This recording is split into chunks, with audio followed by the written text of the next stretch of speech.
Bonjour, bonsoir les amis, j'espère que vous allez bien, que vous êtes en forme, que vous avez la pêche. Alors le titre, il est assez provocateur, mais vous verrez pourquoi j'ai utilisé ce titre. Et encore une fois, je sais que cette vidéo, elle va être soit appréciée par certains, soit détestée par d'autres, donc je vais avoir plein de dislikes. Donc les amis, mettez-moi des likes et soutenez cette chaîne parce que je pense que le travail qu'on fait est vraiment un travail extrêmement important. Donc le titre de cette vidéo, c'est comment le Bitcoin peut te pourrir la vie. Alors attention, hein, je ne suis pas un crypto genre c'est de la merde, ça vaut rien, etc. Euh, j'ai quand même un peu de recul, d'accord. Je sais qu'il y a des gens qui sont dans les deux camps. Il y a soit les gars, si tu n'es pas à fond sur les cryptos, tu es un has-been, tu es dépassé. Et les gens qui insultent toutes les personnes qui sont sur les cryptos, les traitent de débiles et compagnie.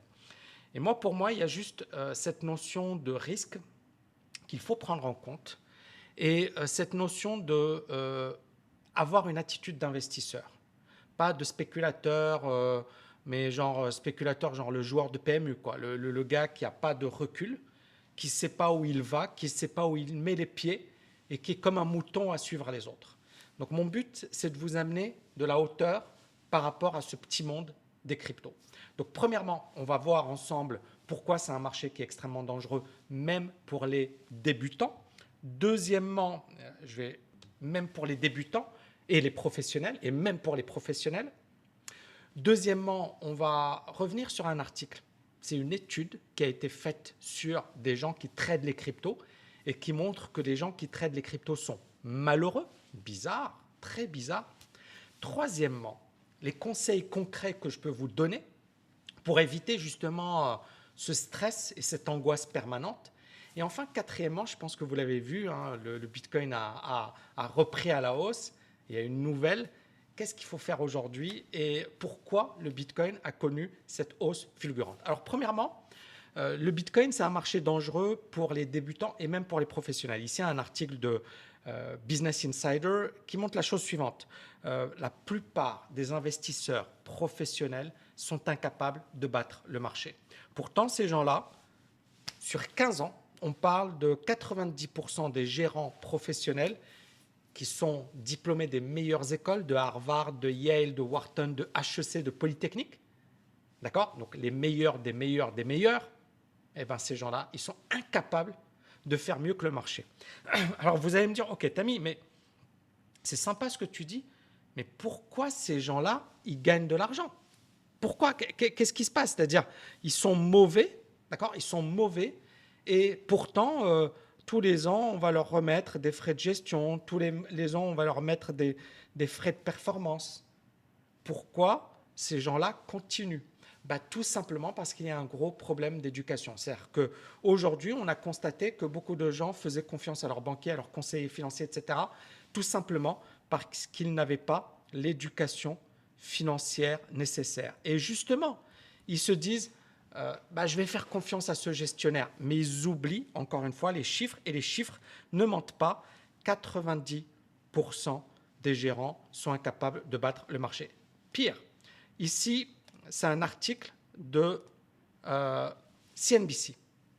Et vous voyez ici, Active Fund Managers trail the S&P 500 for the ninth year in a row. Désolé pour mon anglais, mais ça veut dire que les gérants actifs de portefeuille font moins bien que le S&P 500, c'est-à-dire l'indice américain, pour la 9e année consécutive. Et vous avez ici alors les gérants de portefeuille qui affirment faire mieux que le marché vont devoir trouver d'autres arguments parce que les faits sont là. Pour la 9e année consécutive, la majorité, 64,49% des fonds, font moins bien que le marché. Et après 10 années, parce que, encore une fois, il y a le court terme et le long terme, après 10 années, on parle de 85%, et après 15 années, 92% font moins bien que le marché. Ça veut dire que vous, en achetant simplement des ETF, vous faites mieux que 92% de ces personnes qui font partie des gens les mieux payés. Vous voyez ici les études, elles sont sans ambiguïté. Donc vous avez une année ici, vous avez 64% qui font moins bien. au bout de 10 ans, 85%, au bout de 15 ans, 91,6%. Et sur comment dirais-je, les benchmarks, hein, 85%, 85,7%, 88%. Et vous voyez ici que bon, les performances ne sont pas bonnes. Selon le Financial Times, c'est pire. On parle de 99% de fonds qui font moins bien que le marché. Et voilà, les résultats sont juste, sont juste pas bons. Donc, c'est super tout ça. Alors, moi, je disais, OK, on est dans un marché dangereux pour les débutants et même pour les professionnels. Pourquoi je vous parle du marché action? C'est bizarre, hein, je vous parle du marché action alors même que dans le titre, on parlait du Bitcoin. Pourquoi je vous parle du marché action? Tout simplement parce que ce qui s'applique sur le marché action s'applique encore plus sur le marché des cryptos, parce que la volatilité est encore plus importante, le risque est encore plus important. Alors certaines personnes parmi vous, et j'en vois une ici, Gabin, il me dit écoute Tammy, je te suis depuis un moment, je t'aime bien, tu fais un bon contenu, tu es quelqu'un d'intelligent, merci Gabin, je ne sais pas si je suis intelligent, mais en tout cas merci, tu sais très bien comment tourner les phrases. Non, je ne tourne pas les phrases, je dis ce que je pense. Attention, je n'essaie pas d'influencer, je dis ce que je pense. C'est ça ma manière d'être. Et je dis ce que j'ai sur le cœur. C'est-à-dire, je suis vraiment transparent avec vous, je suis vraiment, voilà, je suis direct. Et parfois, je sais que ça peut faire mal. Pourquoi? Parce que vous êtes souvent victime d'un biais de confirmation. Souvent, une personne qui a acheté une voiture ou qui a investi sur une action, qu'est-ce qu'elle va faire? Elle va rechercher toutes les informations qui confirment sa décision, qui lui prouvent que sa décision est la bonne décision.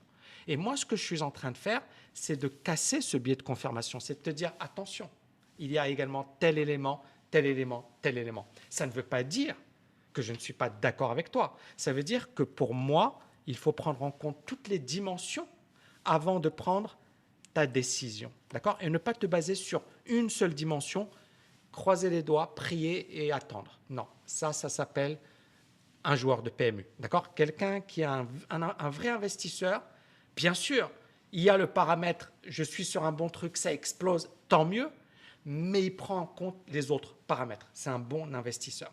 D'accord? Donc ici, tu sais très bien comment tu tournes tes phrases pour faire passer le message que tu veux. Oui, je fais passer le message qui, pour moi, est le bon message. D'accord? Pas le message que je veux, mais le message que je considère comme étant un message qui va aider les autres. Pas leur dire, regardez, bien sûr, je propose ma formation. Vous n'allez pas avoir d'affiliation vers des courtiers, vous n'allez pas avoir d'affiliation vers des places de marché, alors que je peux gagner un max de blé. Et que à chaque fois que vous cliquez sur un truc, que vous allez sur une plateforme, il y a de l'argent à gagner. Je ne monétise même pas ma chaîne YouTube, alors qu'il y a de l'argent à gagner. Mais ici, je vais continuer. Donc, pour faire passer, quand tu dis que 90% des gens sont perdants dans la crypto, je me permets d'émettre un doute, que ce soit mon père, ma mère ou encore moi, nous avons tous eu de très bons résultats. Je suis très content pour toi. Mais ton père, ta mère et toi-même, vous ne représentez pas la majorité de la population. Donc tu vois, ici, on est dans un biais de confirmation. Bah oui, si vous avez tous acheté, c'est super, mais vous ne représentez pas la majorité de la population. Ensuite, sur les derniers mois, sans pour autant être des habitués des marchés financiers. Eh bien justement, bravo et tant mieux, mais faites gaffe, parce que si vous n'êtes pas des habitués des marchés financiers, ça veut dire justement que vous ne savez pas ce que vous êtes en train de faire, et ça veut dire que j'espère que vous n'utilisez pas de levier, que vous utilisez uniquement de l'argent que vous êtes capable de perdre. Et puis, j'espère que le Bitcoin continuera de monter, que vous gagnerez plein d'argent. Encore une fois, ce n'est pas sur ça que je parle. Je parle des dangers et il y en a pas mal. Tu dis qu'avec la baisse des milliers de personnes, et je dirais même des centaines de milliers, des millions de personnes se sont ruinées. Donc des milliers de personnes se sont ruinées par la liquidation de leur position. Mais toi, le premier, est censé savoir que trader avec la totalité de son capital avec des effets de levier est juste une erreur de débutant. Donc toi, tu es débutant, mais tu donnes des conseils à des débutants. Ok, super. Et si des personnes ont vraiment fait ça, ils auraient tout perdu, que ce soit dans la crypto ou dans les marchés classiques. Moi, le premier, j'ai une position à effet de levier qui s'est fermé, mais avec un pourcentage raisonnable de mon capital, avec un stop loss. Ok, très bien. Je pense que le problème de la crypto est de paraître trop accessible par rapport au marché classique, d'être une opportunité en or pour la plupart des personnes qui arrivent en faisant n'importe quoi. Je suis d'accord avec toi, sans se renseigner alors qu'elle nécessite un apprentissage important afin de comprendre comment on fonctionne. Et je suis d'accord avec toi. Tout ça pour te dire que je trouve un peu dommage la façon dont est tournée la vidéo qui diabolise. Je ne diabolise pas. Encore une fois, je mets en garde. C'est deux choses différentes. Diaboliser, ça veut dire que c'est de la merde, etc. J'y crois pas. Non, moi je dis attention, il y a des risques. Il y a des risques de régulation. Et regardez bien la vidéo. Et je trouve que la vidéo était super, super nuancée. Alors qu'au final, c'est un marché comme un autre. Si tu arrives sans te renseigner en faisant n'importe quoi, tu te fais OK. Si tu prends le temps de comprendre, tu as largement les moyens de gagner de l'argent en faisant des choses de bien. OK, moi je suis, oui, d'accord avec toi sur certaines choses, mais d'un autre côté, je vais ici, les chiffres vont parler, d'accord? Ici, on va revenir sur cette partie. Donc la liquidation sur les crypto-monnaies, d'accord? Donc ça, c'était le dimanche, pas ce dimanche, le dimanche d'avant. Les gens ont perdu 10 milliards de dollars. Et on parle ici, alors vous allez me dire 10 milliards de dollars, ça ne veut rien dire. Je suis d'accord, ça ne veut rien dire. Regardez, environ 927 000 traders ont perdu leur capital. Alors, vous allez me dire, OK, mais ça veut dire quoi 10 milliards de dollars, 927 000, on va arrondir la chose. Ça veut dire que 1 million de personnes, d'accord, juste j'arrondis, 1 million de personnes ont perdu 10 000 dollars en un jour en moyenne. Tout le monde n'a pas perdu 10 000 dollars, on est d'accord. Mais certains ont perdu 40 000, 50 000, et d'autres ont perdu 3 000, 4 000. D'accord? Mais toujours est-il, 1 million de personnes, leur compte a été fermé. Le chiffre, il n'est pas anodin. Mais vous allez me dire, ok, super Tammy, mais ce n'était qu'un jour. En fait, quand vous allez sur la plateforme, et là, je vais revenir dessus. Alors, sur la plateforme BYBT, et on va revenir dessus. Donc, ici, je vais partager mon écran. Vous voyez, ici, il y a cette plateforme BYBT. Et vous avez ce que l'on appelle les liquidations. Donc, Total Liquidation. D'accord? Et donc, ici, vous voyez que, alors, il te dit, sur les 24 heures, les 24 dernières heures, on a 546 millions de dollars dilapidés. Ça veut dire, les traders, ils ont perdu 546 millions de dollars. Mais ensuite, tu vas aller sur, et tu vois bien évidemment qui a perdu de l'argent, les personnes qui étaient en position short. Pourquoi? Parce que le marché, il est monté à la hausse. D'accord? Mais on voit bien qu'il n'y a pas beaucoup de gens short par rapport à la baisse. Et vous voyez ici d'ailleurs la liquidation.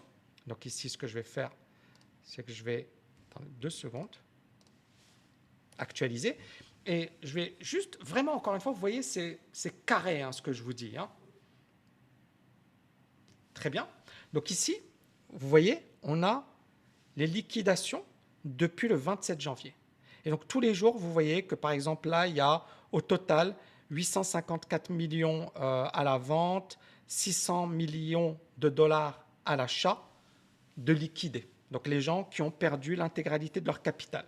Puis on arrive là, vous voyez ici, on a l'équivalent de 9,26 milliards de dollars à l'achat, d'accord, liquidés, et 886 millions de dollars à la vente liquidée. 10 milliards de dollars en une journée.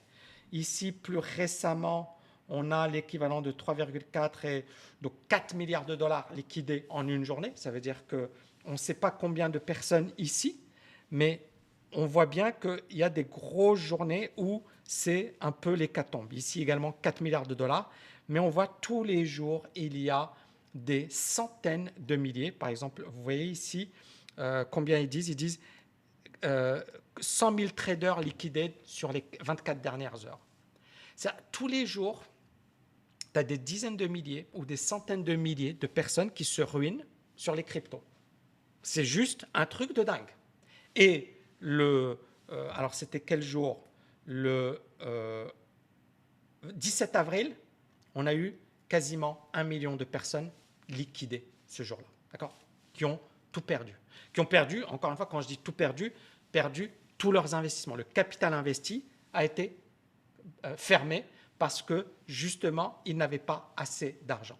D'accord? Juste pour rappeler encore une fois le principe de l'effet de levier et des appels de marge. Donc, si par exemple, tu achètes un truc à 100, d'accord, et que ça évolue vers 120 et que tu as un effet de levier de 5, tu gagnes 100%. Si par contre, ça perd 20%, d'accord, et que tu as un effet de levier de 5, tu perds 100%, c'est-à-dire qu'on va bloquer ou boucler ta position. Et l'effet de levier peut être largement supérieur à 5. On a beaucoup de gens qui utilisent 10, 50, 100 et plus.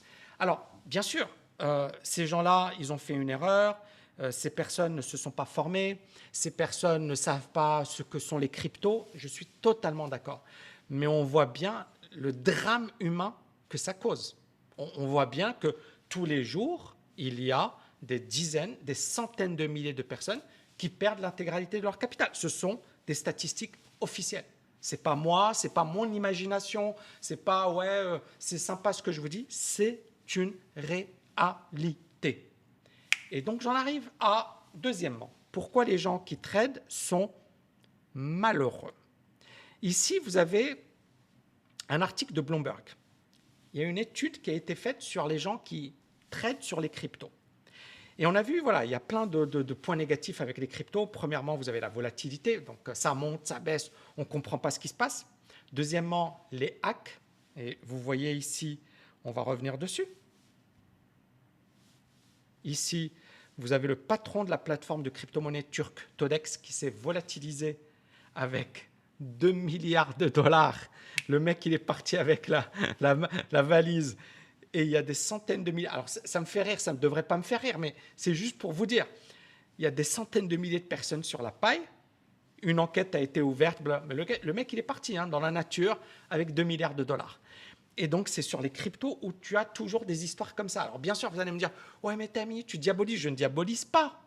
Je ne diabolise pas. C'est des faits. D'accord? Point à la ligne. Et donc, à un certain moment, regardez la réalité en face. Donc, ici, on voit bien que il y a la volatilité, donc ça monte, ça baisse, les gens deviennent fous. Deuxièmement, potentiel de se faire voler, de se faire hacker. Troisièmement, les changements de régulation, parce qu'on ne sait pas ce qui va se passer. Et puis, bien évidemment, il n'y a pas que ça. On parle également de la vie sociale. Et apparemment, le Bitcoin et les cryptos bousillent la vie sociale. Alors, encore une fois, ce n'est pas moi, c'est un article. Et cet article, il est certainement, il est très intéressant. Donc on dit 60% des gens qui investissent sur les cryptos, etc., disent que voilà, leurs investissements sur les cryptos ou même leurs croyances sur les cryptos ont eu un impact négatif sur leurs relations personnelles.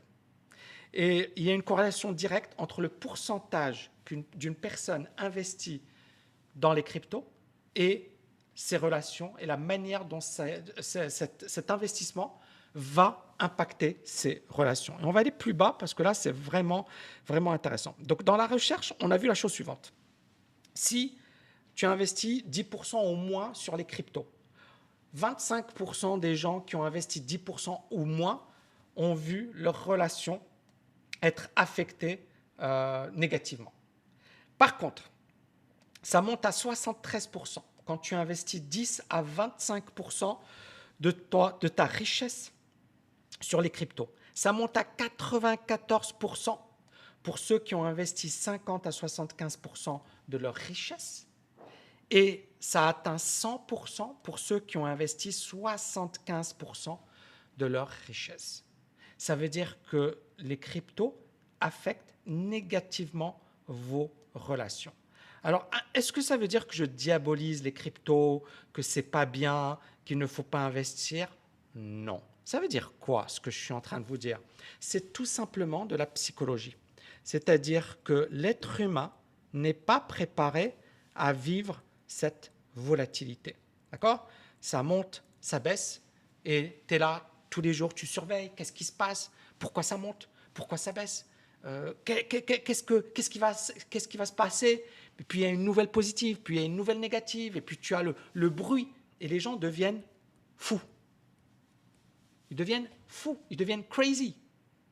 Et donc, il y a une solution qu'il faut vraiment, vraiment, vraiment prendre en compte pour travailler sur les cryptos. Et ça, c'est quelque chose que je vous avais dit depuis longtemps. Si tu as une conviction positive sur les cryptos, d'accord? Investis 5%, 10% de ton patrimoine. Et vous voyez que scientifiquement, c'est appuyé. Si tu investis plus, qu'est-ce qui va se passer? La volatilité va avoir un impact. Ou alors, il faut l'accepter. Il faut accepter les conséquences. Mais la volatilité, elle est tellement forte que psychologiquement, ça va t'affecter. Maintenant, si vous êtes jeune, et c'est quelque chose, encore une fois, que je dis tout le temps, si vous êtes jeune et que pour vous, voilà, vous êtes au début de votre vie, vous n'avez pas de vie de famille, et vous pouvez bien évidemment mettre plus, vous pouvez mettre 10%, 15%, 25%, mais ne faites pas l'erreur de miser votre crédit étudiant, parce qu'il y en a eu plein qui l'ont fait. Ne faites pas l'erreur de miser n'importe quoi. C'est-à-dire, ok, vous y croyez, vous pensez que ça va aller à 400 000, et ce n'est pas impossible. Ce n'est pas moi, encore une fois, et vous voyez là, je suis très terre à terre, parce que je vois des choses positives et je vois également des choses négatives. Pour moi, il y a un côté positif, et je le vois, c'est-à-dire on a de plus en plus de gens importants, des boîtes importantes, etc., je vais vous en parler juste après, qui commencent à s'investir dans les cryptos. Ça commence à faire son bonhomme de chemin, ça commence à rentrer dans les mœurs, ça commence à être popularisé, donc c'est très bien. Maintenant, c'est toujours en concurrence avec les États. Prenons le cas de la Turquie. Alors bien sûr, certains vont dire « ouais, mais la Turquie, c'est pas important ». Prenons le cas du Nigeria. Prenons le cas de l'Inde. Oui, mais tous ces pays ne sont pas importants, amis, c'est de la merde. Ouais, ok, mais c'est des pays importants pour moi. Et prenons le cas de la Chine, où on a énormément de mineurs. Et la Chine, aujourd'hui, ils laissent faire parce qu'ils ont également des intérêts. Mais encore une fois que ces monnaies représenteront un danger, croyez-moi, ils ne vont pas hésiter à s'en débarrasser. Alors maintenant, pour le moment, ça marche. Pour le moment, ok, la Turquie, on s'en fiche. Ok, le Nigeria, on s'en fiche. Ok, l'Inde, on s'en fiche. Ok, la Chine, on s'en fiche. Mais bien évidemment, si les États-Unis, et oui, il y a un doute. Oui, il y a un doute. Parce que c'est clair que le nouveau patron de la SEC, il a enseigné au MIT, il a enseigné la blockchain, c'est quelqu'un qui est un pro crypto. Donc oui, il y a des choses très positives. Et Cathy Wood, elle en parle, elle dit, voilà, le gars, il est vraiment pro crypto. Donc ça, c'est vraiment le côté positif. Maintenant, il ne faut pas oublier une chose, America First. C'est-à-dire, c'est quoi les intérêts des États-Unis? Et les intérêts des États-Unis, je vais vous dire, ce n'est pas de mettre en avant la crypto. D'ailleurs, il y aura un article ou une vidéo que je ferai sur le sujet. Donc, quels sont les conseils que je pourrais vous donner pour éviter justement de tomber dans cette folie? Premièrement, adopter une approche passive. Et vraiment une approche passive. Vous savez, j'ai plein d'étudiants qui, lorsqu'ils nous rejoignent, ils disent « Tammy, je veux faire du trading, je veux faire ceci, je veux faire ça ». Je leur dis « Calmez-vous les gars. Étudie d'abord l'investissement boursier. Regarde ce que tu peux faire en bourse. Parce que c'est passif, parce que tu ne te casses pas la tête, tu t'occupes de ton investissement une fois par mois, tu ne regardes pas la bourse et tu laisses le marché faire. Et ta stratégie, bien évidemment, elle doit être solide, elle doit être éprouvée, d'accord? Et c'est une stratégie à long terme. Et faites la même chose sur les cryptos. C'est-à-dire investis et tu fermes les yeux et tu les ouvres dans 1 an, 2 ans. Bien sûr, dans une bonne plateforme, parce que vous avez vu, il y a plein d'escrocs. Une bonne plateforme qui est solide, d'accord? Et tu mets de l'argent que tu es prêt à perdre et tu fais ton pari. Ça se passe bien, génial. Ça se passe pas bien, c'est pas la fin du monde. Et ça va pas te pourrir la vie. Et encore une fois, je sais que cette vidéo, je vais me taper plein de dislikes, mais c'est pas grave. Je pense que cette vidéo, ça doit être la vidéo que vous devez regarder en premier avant d'investir sur les cryptos. Parce qu'encore une fois, tous les gars qui font de l'affiliation, leur but, c'est pas de te dire ce que je suis en train de dire. Leur but, c'est de te dire, c'est facile, c'est super simple, fais du trading sur les cryptos, fais du day trading. Et moi, je vais te dire, ne fais pas de day trading sur les cryptos, tu vas te faire ratatiner. Tu vas te faire bouffer. Et ce n'est pas pour rien que je vous ai montré le nombre de faillites BYBT pour que vous voyez le nombre de gens qui se ruinent au quotidien sur le marché des cryptos. Ce n'est pas genre 1000 personnes, non, c'est tous les jours des dizaines de milliers, des centaines de milliers de personnes qui perdent tout. Alors oui, c'est de leur faute, ils sont nuls, ils ne savent pas ce qu'ils font, ils ne savent pas, ouais, super, super. Et bien dans ce cas, continuez comme ça, et un jour tu vas dire, ah ouais, non, vraiment, encore une fois, moi mon but, c'est de vous amener à réfléchir par vous-même et de plus être des moutons. C'est ça mon objectif.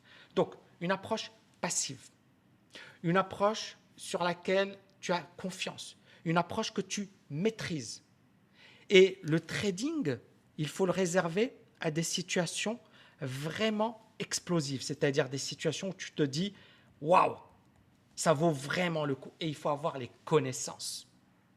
Il faut avoir les connaissances. Ne jouez pas aux traders si vous êtes des amateurs. Vous savez, quand il y a eu l'année dernière, le pétrole avait chuté, il y a des personnes qui m'ont écrit, qui m'ont dit « Tammy, je me suis ruiné ». Le pétrole avait baissé et à un certain moment, il a été négatif. Il valait moins 37 $. Et les gars, ils voyaient le pétrole à 0 $. Ils disaient « Waouh, c'est impossible, ça ne peut pas baisser plus ». Et je vous assure, ce jour-là, il y a des gens qui ont perdu des dizaines de milliers d'euros et qui nous ont écrit, qui pleuraient. Et moi, quand j'ai vu ça, j'ai eu peur pour eux parce que je me suis dit, mais c'est incroyable. C'est-à-dire, surtout l'année dernière, il y a beaucoup d'amateurs qui sont arrivés sur les marchés et beaucoup de gens qui ne connaissaient rien à la bourse qui sont arrivés sur les marchés et qui ont perdu des fortunes sur les marchés financiers. Donc, le conseil que je pourrais vous donner, c'est ça. Approche passive, s'il vous plaît. Investissez une partie de votre argent sur les cryptos, 5, 10%. Ne jamais, jamais, jamais utiliser d'effet de levier. Oubliez le trading sur les cryptos. Oubliez les influenceurs qui vous disent que c'est facile de gagner du trading. Ces gens-là, ils vont dire « Ouais, Tammy, il est nul. Oui, super. Je suis archi nul. Je suis le plus nul au monde, les amis. Je suis le plus nul au monde. » Mais vraiment, ce conseil, il est important parce que le trading sur les cryptos, c'est juste du délire. C'est-à-dire, tu vas te faire bouffer de chez bouffer. Et d'ailleurs, il y a quelqu'un, et je vais partager avec vous ce témoignage. Donc, un témoignage qui est extrêmement intéressant de Arteta Kloppel sur ma chaîne YouTube. Le cours est influencé à la hausse ou à la baisse par une poignée de bonhommes sans aucune logique. C'est juste de la pure spéculation. D'ailleurs, les youtubeurs crypto font genre, ils maîtrisent l'analyse graphique, ils se créent une fanbase pour acquérir des commissions, mais en fait, ils peuvent analyser rien du tout, comme le cours est complètement truqué par les baleines, qui font ce qu'ils veulent, quand ils veulent du cours, donc c'est clairement très particulier. Mais ça permet de faire très rapidement de grosses plus-values, donc ça tente quand même avec des petites sommes pour le fun. Chacun jugera ce qu'est une petite somme pour lui. Les actus et les rumeurs n'ont rien à voir avec le cours, c'est juste le bon vouloir des baleines, etc. Et je vais dire, prenons le cas par exemple de ce qui s'est passé récemment avec le Bitcoin. D'accord? Ici, on va aller sur BTC.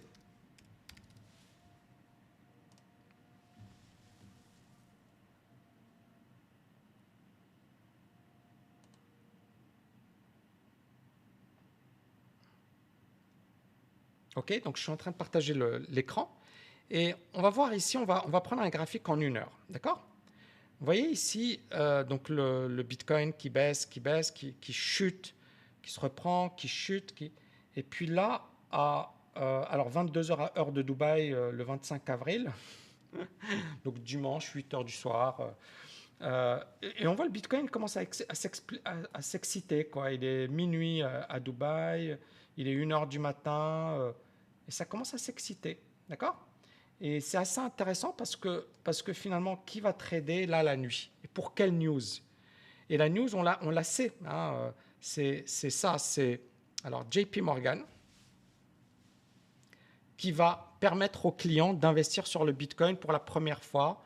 Et voilà, blablabli, blablabla, ils vont ouvrir alors que Jamie Dimon called Bitcoin a dangerous fraud in 2017. Il avait dit, Jamie Dimon en 2017, c'est une fraude. Et il a même menacé de virer tout trader qui touche à cette saloperie. If you're stupid enough to buy it, si vous êtes stupide au point de l'acheter, you will pay the price for it one day, he said at the time. Vous allez payer le prix un certain jour. JP Morgan, juste pour info, c'est la plus grosse banque, la banque la plus profitable au monde. Hein. Franchement, aujourd'hui, JP Morgan, ils sont juste énormes. Alors, bien sûr, on ne va pas les comparer aux banques chinoises, mais en termes de profitabilité, JP Morgan, c'est juste énorme. Donc, ce mec, voilà ce qu'il avait dit. Et aujourd'hui, ils sont sur les cryptos bizarres. Est-ce qu'il n'y a pas une grosse incohérence? Est-ce que Jamie Dimon, il est un peu fou? Le gars, il dirige JP Morgan, il dit ça. Et aujourd'hui, ouais, on va peut-être investir sur les cryptos, les mecs. Pourquoi? Pourquoi? Parce qu'ils voient qu'il y a beaucoup d'argent. Il y a grosse opportunité. Et c'est ce que je vous avais dit. Je vous avais dit, les gars, quand ils vont voir qu'il y a de l'argent facile, ils vont se gaver et ils vont y aller. Et je pense que pour eux, il y a une opportunité en or parce qu'ils savent qu'il y a tellement de bruit, tellement de rêves, tellement. Et ils se disent, ouais, Binance, regarde, tous les jours, il y a plein d'argent, ils se font un max de fric. Pourquoi nous, on laisse ça? Et donc, vous allez avoir de plus en plus de gros. Ça ne veut pas dire que c'est que positif, mais ça veut dire que, attention. Et justement, pour conclure, pour moi, vraiment, soyez dans une optique d'investissement, dans une optique passive. Investissez uniquement l'argent que vous pouvez vous permettre de perdre. Et puis, bien évidemment, avoir une perspective long terme, c'est-à-dire combiner bourse, IMO, et bien évidemment, crypto, d'accord? Et puis, éviter là le trading, parce que c'est du gros n'importe quoi, et adopter plutôt une approche investissement. Parce que là, le trading sur un marché classique, c'est dur, c'est compétitif, mais sur le marché crypto, c'est la boucherie. Voilà, alors les amis, j'espère que vous avez kiffé cette vidéo. N'oubliez pas de la liker, de la partager. Je vous dis à bientôt. Ciao, ciao, ciao.